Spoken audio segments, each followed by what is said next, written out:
Let's welcome our next presenting company. I would like to welcome Michael Cesano. Michael, are you here with us? Are you ready? Yep, I'm here. I'm with you. Let me get my screen up. Thank you, Michael. Welcome. Thank you. Okay. Hi, everyone. My name is Michael Cesano. I'm the CEO of Somai Pharmaceuticals. We aim to be the largest cannabis manufacturer in Europe for worldwide distribution.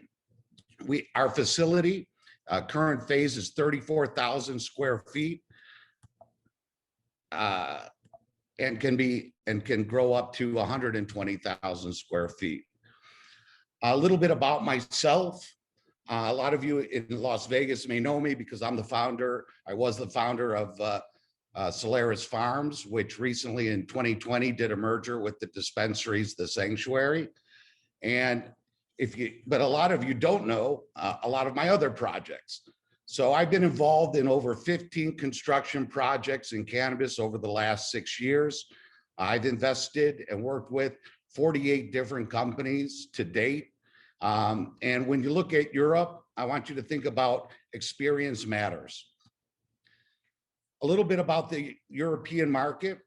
I like to compare the EU to the US back in 2017.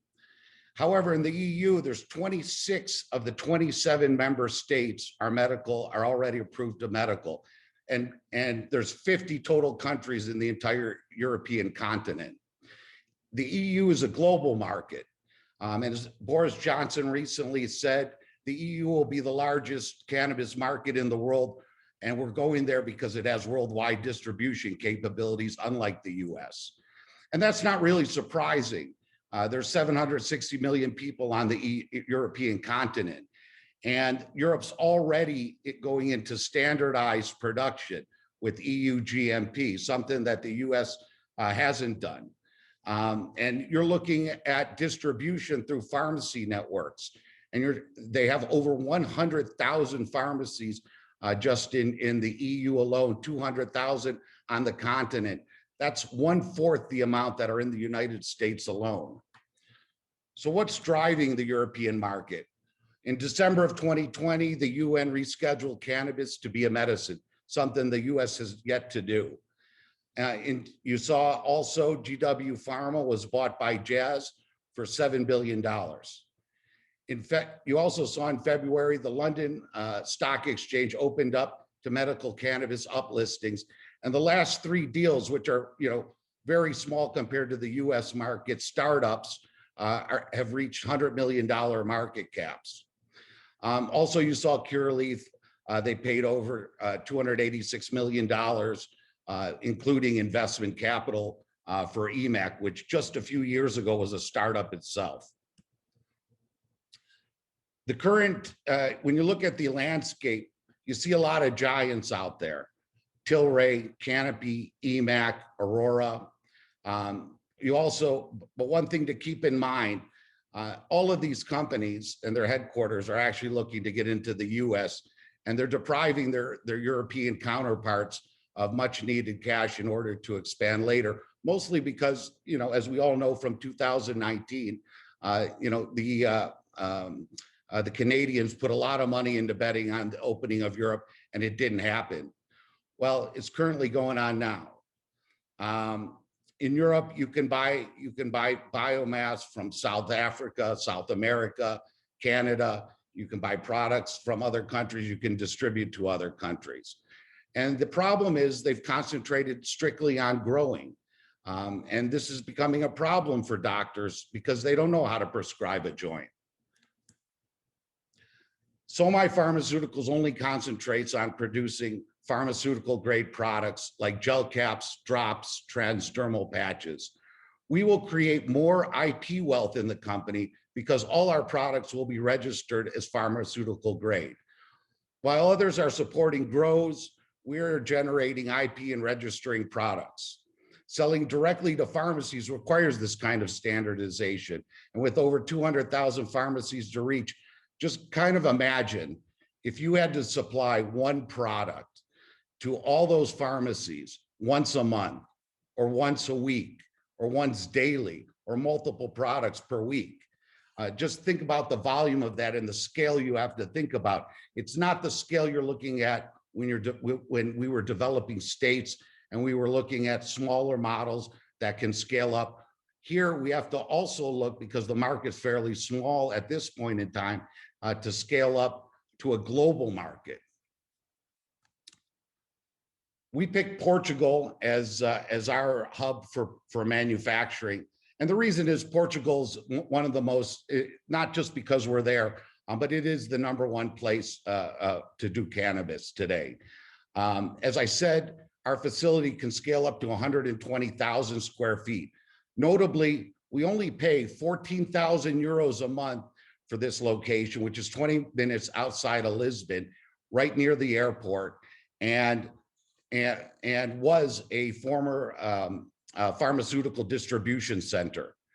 Over there, we're not looking for, we're looking for people to hire that are PhDs, pharmacists, engineers, QAs, QPs, QCs, and salaries range anywhere from $65,000 for a PhD to $22,000 for an experienced pharmacist.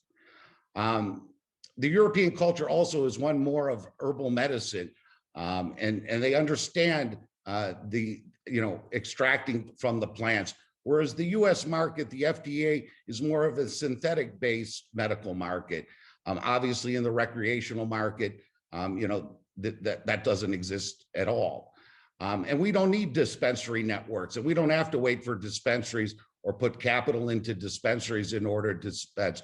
We're looking already at well-known the networks of pharmacies that you get anything from your antibiotics to your aspirins from.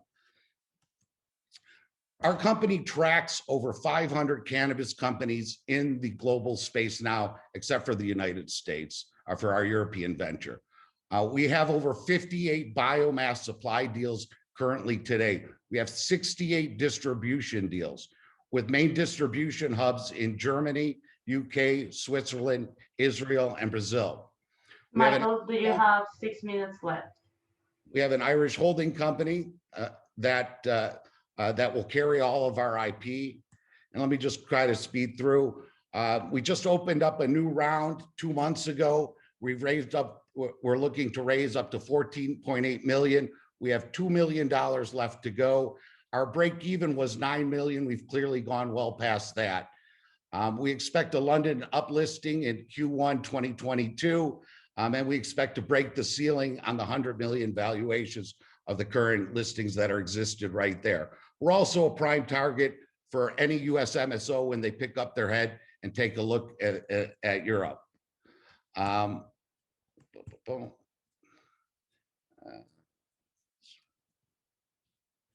Okay, anyways, I can cut it off there. Anyways, independent, just to give you just a quick summary of what I've done with this company to date. We turned this company upside down, the model upside down, what current people are doing, or the current, every single company in the EU started by first hiring lots of employees for credibility, buying expensive ground up builds while they were wasting money and capital on their employees, waiting. And then by the time they got done with construction, they then decided to start registering their products and then tried to take a look at sales and distribution. I flipped that on its head. What we did is we tracked every company from the beginning and still do today. We started our registrations and our products before we even started our construction.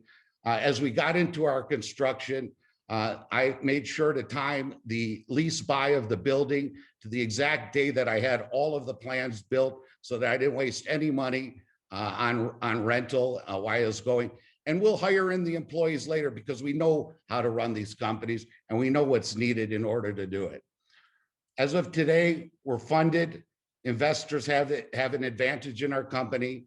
We have the largest footprint of any EU company out there. That's not words, that's a fact.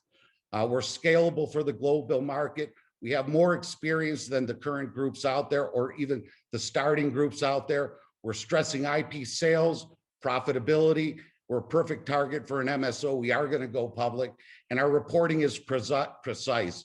You can see we have quarterly reports as a private company. We put out monthly newsletters, and our data room is superior. Thank you. Thank you, Michael. Great presentation. Is there any question for Michael from our investor judges? Hey, Michael, did I miss it? What are the total revenues in 2020, and which geography generated the most revenue? We're still in construction, so we'll be up and running by the end of the year.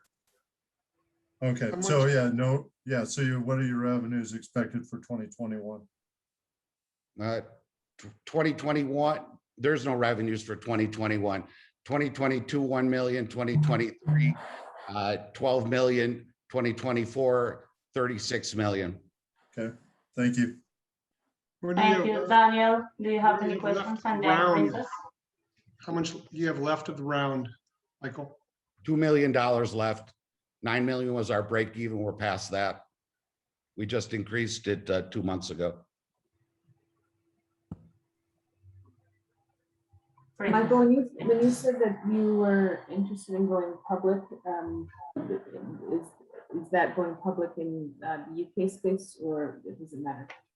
We're going to go public on the London, and we'll cross list on the OTC, QB, and CSE. And what are you thinking about timing for that? It's Q1 2022. There's not many groups out there that have a significant footprint like ours to go public. So we're quite in demand right now. So we've been talking to all the players out there. Any other question? We have one more question. Just a quick question.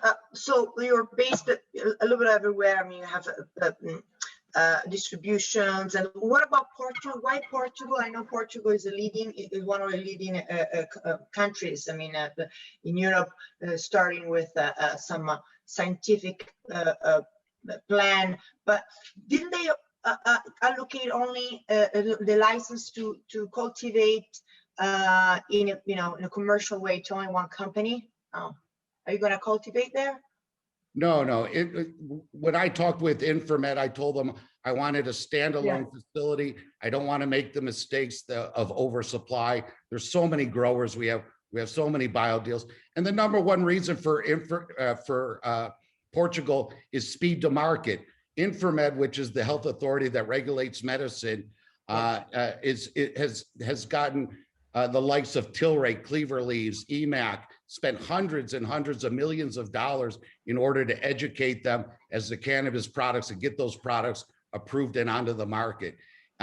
It's number one. It's tops.